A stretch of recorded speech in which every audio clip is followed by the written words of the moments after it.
My mother's 62nd birthday dinner was supposed to be a celebration. 18 people around a long table at her favorite Italian restaurant. The one with the white tablecloths and the candles she liked. My sister Rachel had picked the place. My brother Kevin had driven Mom there. I had paid for it. All of it. The $340 tab, the $60 cake, the flowers on the table. I'd Venmo'd the restaurant 2 days before and asked them to put it on a single card. My card. But nobody knew that part. And that was exactly the problem. I arrived a little after 6. Mom was already seated at the head of the table, laughing about something Rachel had said. The whole family was there. Aunts, cousins, Mom's 2 closest friends. Everyone was dressed up. Everyone looked happy. I slid into the empty chair near the end of the table next to Kevin and smiled. For about 40 minutes it was fine. Then Mom stood up to say something. She does this, stands up mid-meal, taps a glass, demands everyone's attention. It's her thing. She's been doing it my whole life. I just want to say thank you, she said, holding her wine glass up. To my beautiful children. Rachel is getting married next year. Kevin just got promoted. And... She paused. Looked at me. And then she smiled, the kind of smile that isn't really a smile. Well, and then there's Nadia. Our family ATM. The table erupted. Not polite laughter. Real laughter. The kind that fills a room. Rachel covered her mouth, shoulders shaking. Kevin grinned into his water glass.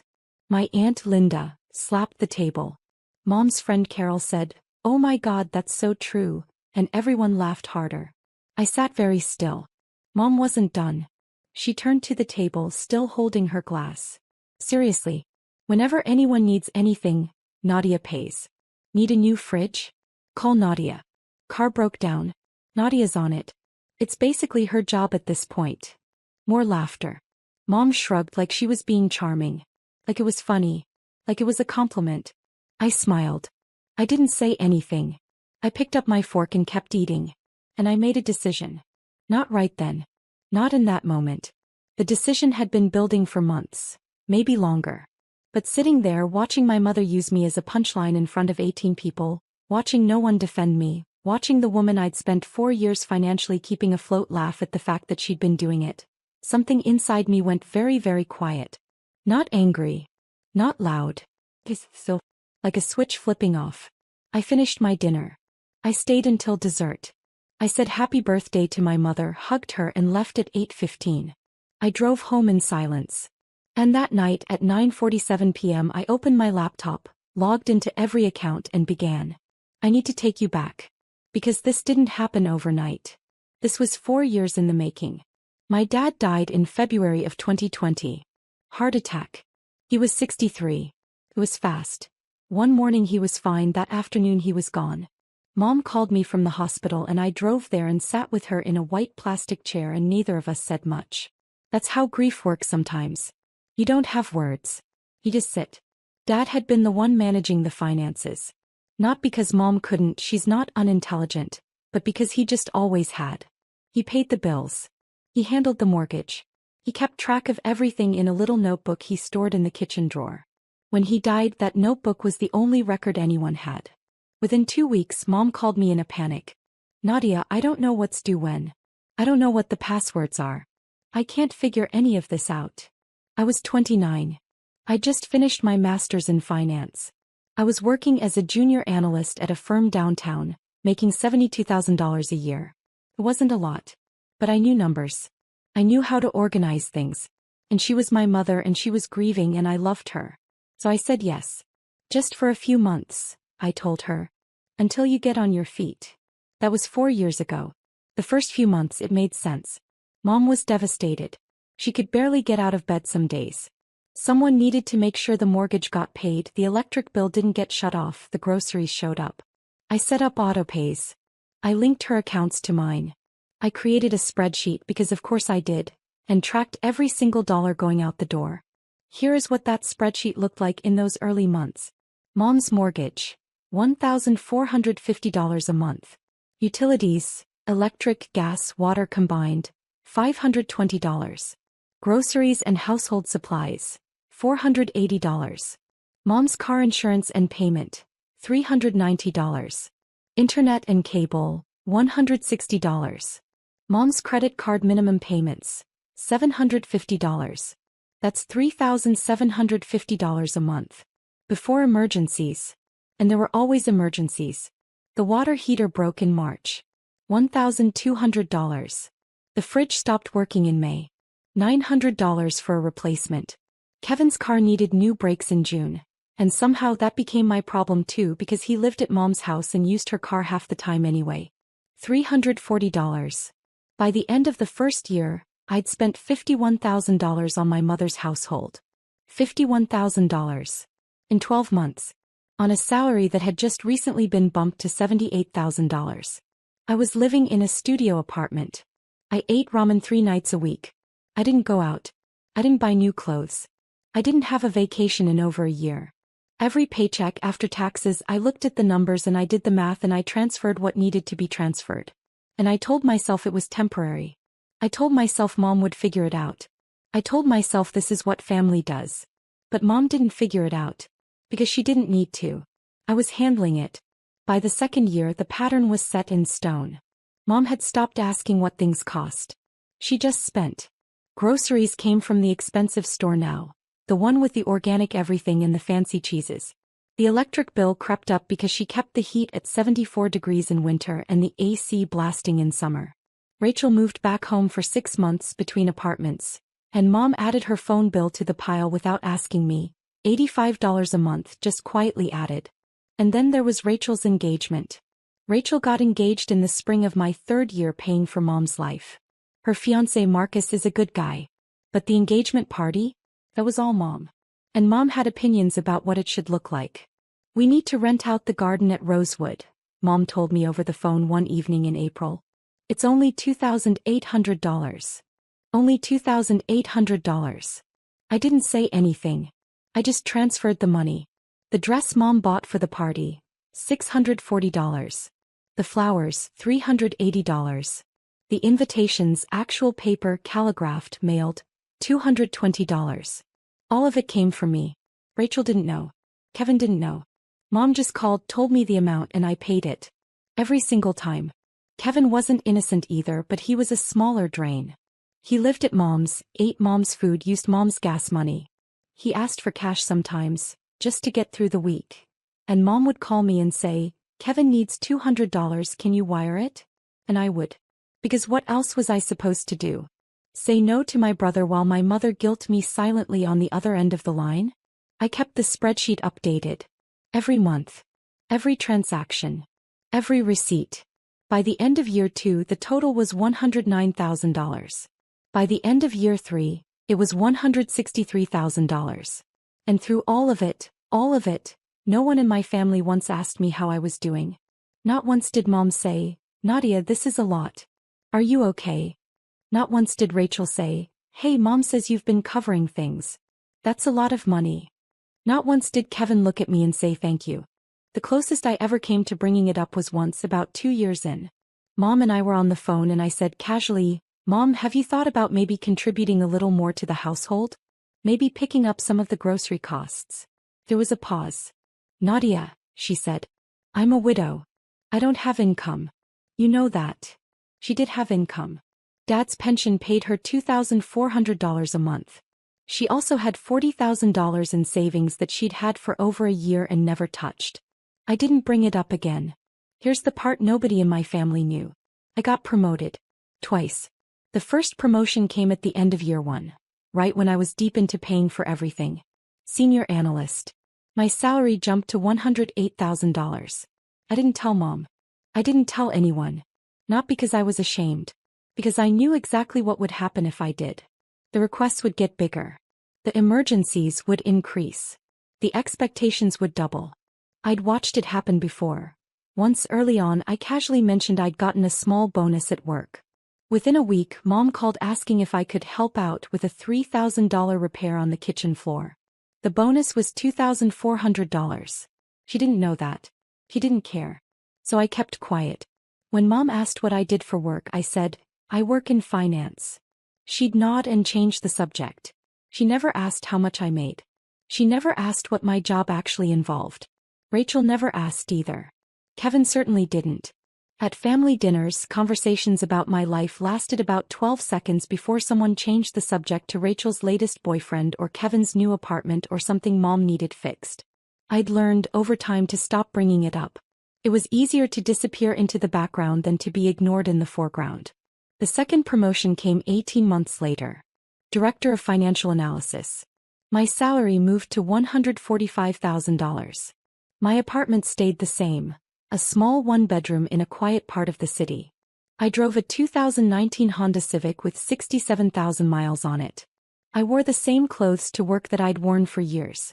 I looked to anyone paying attention like someone who was just getting by. Nobody was paying attention. I had savings too. Not a fortune, not after 4 years of bleeding money into my mother's household, but enough. A retirement account that I'd been quietly building since my mid-20s. A small investment portfolio. Nothing flashy, just steady contributions that I'd managed to keep consistent even through the worst months of paying for Mom's life. An emergency fund that I'd rebuilt 3 times because Mom's emergencies kept draining it. I was not struggling. But I was not living. There is a difference, and I felt it every single day. So there I was at Mom's birthday dinner, listening to her call me the family ATM in front of 18 people. And I thought, she's right. I am the family ATM. But ATMs can be closed. I didn't make a scene. I didn't stand up and say, actually, Mom, you want to talk about what I've been paying for? I didn't point out that the dinner we were sitting in she hadn't paid for. I didn't say a single word. I'd spent 4 years not saying a single word, and one more evening wasn't going to change that. What changed was something quieter. Something inside. It was the way everyone laughed. Not just Mom but Rachel and Kevin and Aunt Linda and Carol. The way no one looked at me after. The way Mom moved on to the next toast like she hadn't just put a target on my back. Like I was furniture. Like I was a function, not a person. I finished my dinner. I stayed until dessert. I said happy birthday to my mother, hugged her and left at 8:15. I drove home in silence. And that night at 9:47 p.m. I opened my laptop, logged into every account and began. First I logged into Venmo and changed my password. Then Zelle. Then PayPal. I went into my bank's app and removed Mom's account from my linked transfers. I changed the password on the shared grocery delivery account. I went through every autopay I'd set up over the past 4 years. The mortgage, the utilities, the insurance, the credit cards, and I turned them off. One by one. Methodically. Like I was going through a checklist. It took me 43 minutes. When I was done, I closed my laptop. I sat on my couch for a while in the dark. I didn't feel angry. I didn't feel triumphant. I felt something closer to exhaustion. Like I'd been holding something heavy for a very long time, and I'd finally quietly set it down. Then I went to bed. I slept better than I had in months. The next morning was a Thursday. I woke up at 6:30, got ready for work and drove to the office like any other day. I didn't check my phone until 9 a.m. There was one text from Mom. Sent at 7:14 a.m. Hey, did you pay the electric bill this month? Got a notification that it's overdue. I read it. I didn't respond. I put my phone face down on my desk and went back to work. By noon there were 4 more messages. Nadia. Hello. The grocery delivery app says the card was declined. What's going on? Can you call me? I read them all during my lunch break. I didn't reply to any of them. Not because I was being cruel. Because I had nothing to say. I'd made my decision. I'd made it quietly and carefully and with full knowledge of what it would mean. Explaining myself wasn't part of it. By 5 p.m. Mom had called me 7 times. I let every call go to voicemail. That evening I ate dinner at my apartment. A simple pasta with vegetables and watched TV. Around 8 I checked my phone again. 12 missed calls now. 3 voicemails. I listened to the first one. Mom's voice, irritated but not yet scared. Nadia, what is going on? The mortgage autopay didn't go through. The bank sent a notification. Can you just call me back? This is getting ridiculous. I deleted it without listening to the others. Friday morning. I was at work by 8. My phone buzzed almost constantly throughout the day. Mom, Rachel, Kevin. All of them calling, all of them texting. I glanced at the screen periodically but didn't open anything. What was happening on the other end I learned later piece by piece. At 8:23 a.m. the mortgage autopay bounced. The bank sent a notification to Mom's email, the one I'd set up for her 2 years ago, and a text to her phone. The mortgage was $1,450. The NSF fee was $35. Total due now, $1,485. At 10:15 a.m., Mom tried to use the debit card linked to the account I'd been funding to buy groceries at the store down the street. Card declined. She stood in the checkout line with a cart full of food and had to put it all back. At 11:40 a.m., Kevin tried to put gas in Mom's car. Card declined at the pump. By 1 p.m. Rachel was texting me in all caps. "What is going on? Mom is freaking out." I didn't respond. By the end of Friday, Mom had called me 31 times. 31 times in one day. I know because I counted later when I went through the call log. The voicemails shifted in tone as the day went on. The first ones were annoyed. "Just fix this, Nadia." The ones in the afternoon were confused. "I don't understand what's happening." The last voicemail, left at 9:58 p.m., was the first one where Mom's voice sounded uncertain. "Nadia, what did you do Saturday?" "I slept in. I made coffee. I sat by the window with a book and enjoyed the quiet of my apartment. The quiet I never got to enjoy because there was always a call, always a request, always something that needed fixing." At 6:47 a.m., the heat in Mom's house shut off. It was February. The outside temperature that morning was 28 degrees. Inside Mom's house, without the furnace running, the temperature started to drop almost immediately. By 10 a.m. it was down to 52. By noon it was 44 degrees in the living room. Mom called me at 7 a.m. Then at 7:15. Then at 7:30. Rachel called at 8. Kevin called at 8:45. The first time he'd called me in weeks. By 10 a.m. the messages were different. "Rachel, Nadia, the heat is off. It's freezing in here. Mom is crying." "Kevin, dude, what is happening? Seriously. Mom, please. The heat is off. So cold. Please just fix this." I read every single message. I sat with my coffee and I read them and I felt not much. A small, sharp ache somewhere behind my ribs. The part of me that still loved my mother, that still remembered who she was before the grief turned her into someone who took and never once looked up to see what it was costing. But underneath that ache was something firmer. Something that said, "This is what you chose. This is what it looks like." I did not respond. By the end of Saturday, by the time I went to bed at 10 p.m., Mom had called me 80 times. 80 times in 3 days. I know the exact number because Rachel texted it to me at 11 p.m., in a message that read, "Mom has called you 80 times. 80. Please, Nadia. Just talk to her." I turned off my phone and went to sleep. Sunday morning. I was making breakfast when I heard a knock at my door. It was Rachel. She was wearing a heavy coat and a scarf, and her nose was red from the cold. She looked like she hadn't slept. When I opened the door, she stood there for a second looking at me, really looking at me, maybe for the first time in a long while. Then she looked past me into my apartment. It's a small place. 1 bedroom, a kitchenette, a living room that doubles as a dining room. The furniture is simple. No artwork on the walls. A single bookshelf half full. The kitchen counter had my coffee mug, a toaster, and a bowl of apples. That was it. Rachel stepped inside slowly. She turned in a small circle, taking it all in. Her engagement ring. The one Mom had made a huge deal about, the one I'd quietly helped Marcus pick out without him knowing, caught the light from the window. "This is where you live," she said. Quietly. Like she was hearing herself say it for the first time. "Yeah," I said. "You want coffee?" She didn't answer. She was still looking around. At the worn couch. The second-hand bookshelf. The small TV. The shoes lined up neatly by the door. 2 pairs. The closet half open, showing a row of simple clothes. "Nadia," Rachel said. She turned to face me. Her eyes were filling up. "How long have you been paying for Mom's house?" I poured her a cup of coffee and handed it to her. "Sit down," I said. She sat. And I told her. Not everything, not every single number, not every single bill. But enough. I told her about the spreadsheet. I told her about the mortgage and the utilities and the groceries and the car payments. I told her about Kevin's breaks and Mom's credit cards and the engagement party flowers and the calligraphed invitations.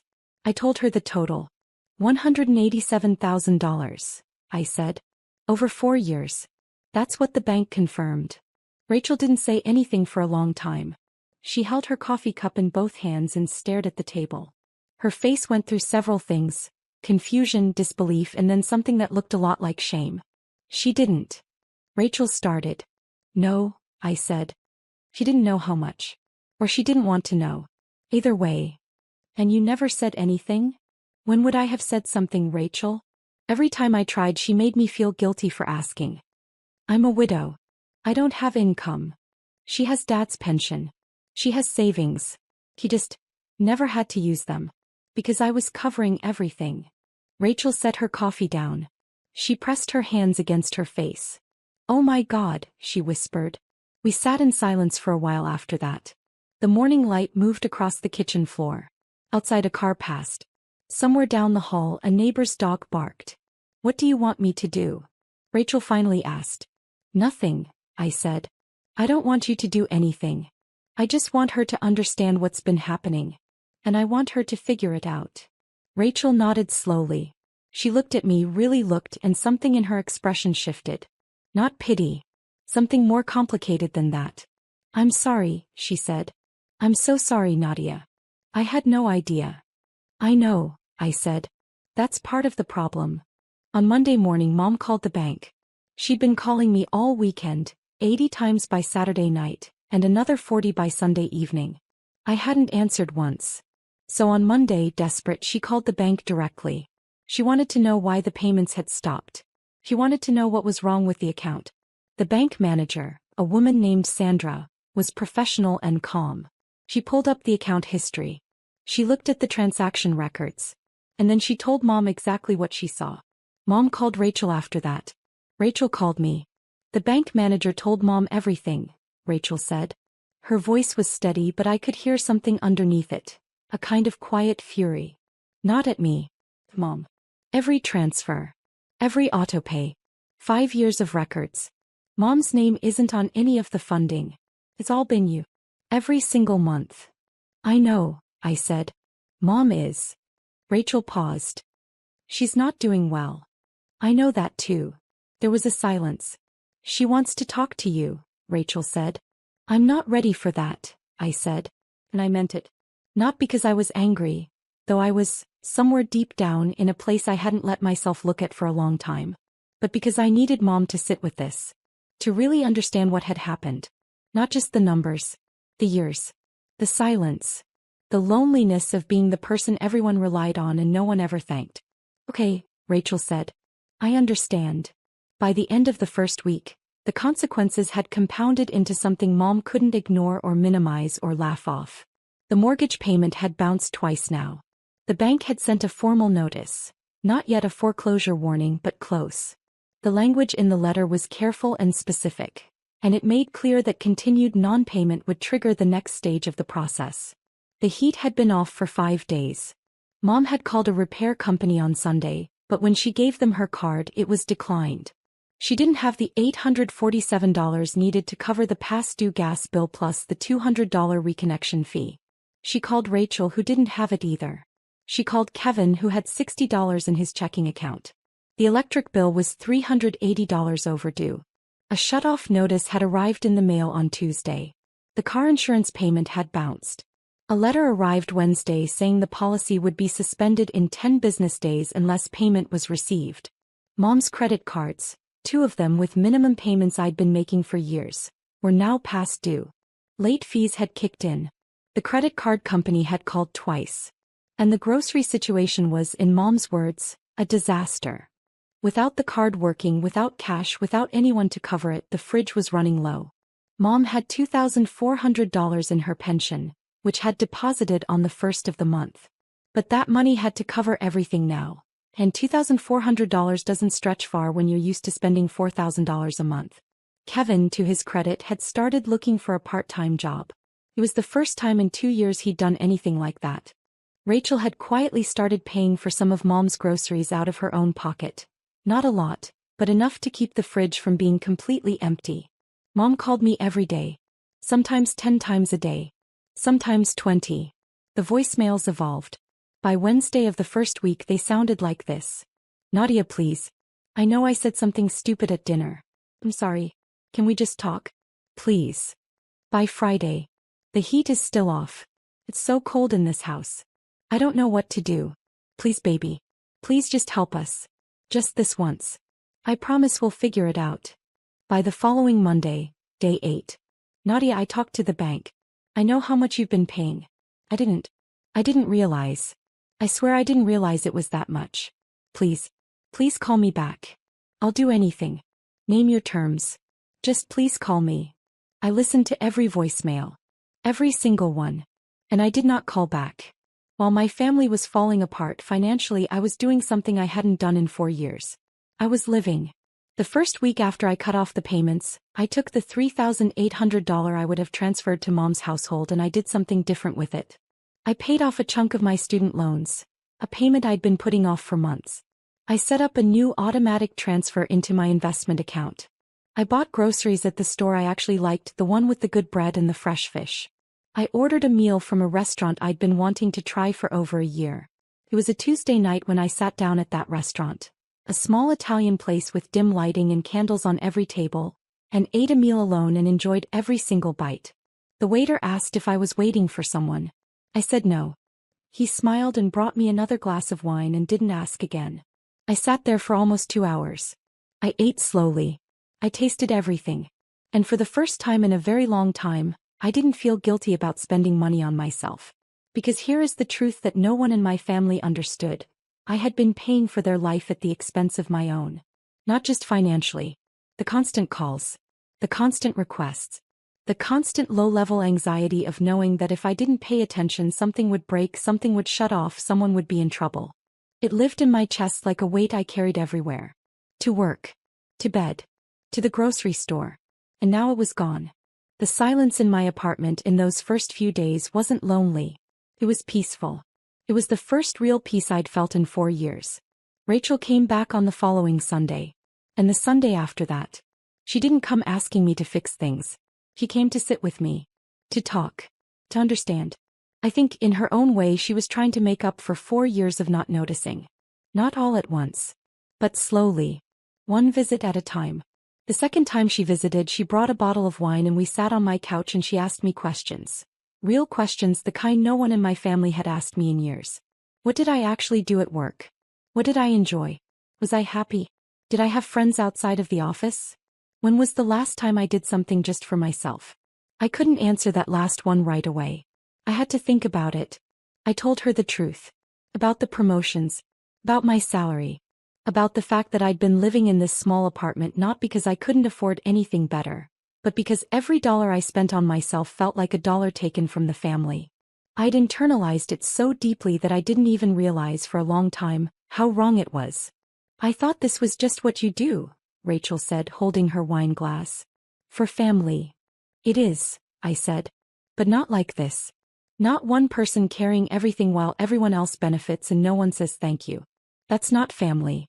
That's just free labor with a guilt trip attached. Rachel was quiet for a long time after that.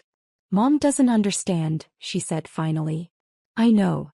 She thinks money just appears. Like it always has. Dad handled it before and then you handled it and she never had to think about where it came from. Yeah, I said. That's exactly it. So what happens now? I took a sip of my wine. Now she learns. By the end of the second week, the situation at Mom's house had forced some hard decisions. Mom had used Dad's pension money, the $2,400 she'd been saving untouched for years, to cover the most urgent bills. The heat came back on. The mortgage made a partial payment, enough to delay the formal warning. But it was a band-aid. The $40,000 in savings she'd been sitting on, the money she'd never touched because she never needed to, was now being opened reluctantly for the first time. Kevin got a part-time job at a warehouse. He started paying for his own gas. Mom sat down with Rachel and for the first time in years actually looked at a budget. A real one. Not the fantasy version she'd been living on, where money materialized whenever she needed it. The real numbers. What came in. What went out. What was left. It wasn't pretty. But it was honest. Mom called me again on a Thursday night. I let it ring. But this time the voicemail was different. Nadia, she said.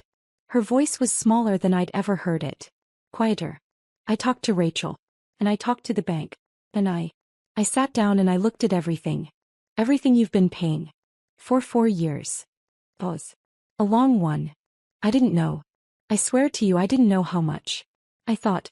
I don't know what I thought. I think I just didn't think about it at all. And that's worse, isn't it? Another pause. I'm sorry. I'm so sorry, baby. Not just for the money. For the joke. For all of it. For never asking how you were doing. For never saying thank you. You deserved so much better than what we gave you. Her voice cracked just slightly on the last sentence. I know you're not ready to talk. But when you are, I'll be here. On your terms. Whatever you need. I listened to that voicemail 3 times. And then I sat with it. I didn't call her back that night. Or the next morning. But I didn't delete it either. I'm not going to tell you that Mom and I fixed everything overnight. We didn't. That's not how this works. What I will tell you is this. 3 weeks after Mom's birthday dinner, I agreed to meet her for coffee. Not at her house. At a neutral place. A small cafe near my office that she'd never been to. We sat across from each other and Mom looked tired and smaller somehow, like the weight of the past few weeks had physically shrunk her. She didn't make excuses. She didn't try to guilt me. She just sat there and listened while I told her, calmly, quietly, what the past 4 years had actually been like for me. The loneliness. The stress. The feeling of being invisible while being essential. The way she'd made me feel at that dinner like I was a joke. Mom cried. I didn't cry. I'd already done my crying months ago alone in my apartment in the dark, on nights when the weight of it all became too much. When I was done, Mom nodded. What do you need from me? She asked. I need you to handle your own finances, I said. I need you to use Dad's pension. I need you to sit down with Rachel and make a real budget. I need Kevin to contribute. And I need you to stop treating money like it grows on trees. Or like it grows on me. Mom nodded again. And one more thing, I said. Anything. I need you to never call me the family ATM again. Not as a joke. Not as anything. Because I'm not. I'm your daughter. And I deserve to be treated like one. Mom reached across the table and took my hand. Her eyes were red. Her grip was tight. I know, she said. I know that now. It's been 2 months since that dinner. Mom's household runs differently now. She pays her own mortgage, on time from her pension and savings. Rachel contributes to groceries and utilities. Kevin pays his own expenses. The budget is tight and it's a real adjustment, but it's honest. No one is drowning. No one is pretending. Mom calls me on Sundays now. Not 80 times. Once. We talk for about 20 minutes. She asks how I'm doing, actually asks and actually listens to the answer. Phew. It's a start. I moved to a new apartment last month. A 1-bedroom in a better building with bigger windows and a kitchen I actually like cooking in. I bought new furniture. I bought a painting for the wall. Something bright and warm that I picked out myself just because I liked it. I still drive the Honda Civic. Some habits take a while to change. But here is what I want you to understand if you've read this far. I didn't do what I did to punish my mother. I didn't do it out of spite or anger or revenge. I did it because I'd spent 4 years making myself smaller so that everyone else in my family could stay comfortable. And at some point, at a dinner table with a glass of wine in her hand, laughing at me in front of 18 people, my mother accidentally showed me exactly how small I'd become. So I stopped being small. And for the first time in 4 years I started taking care of the one person who needed it most. Me.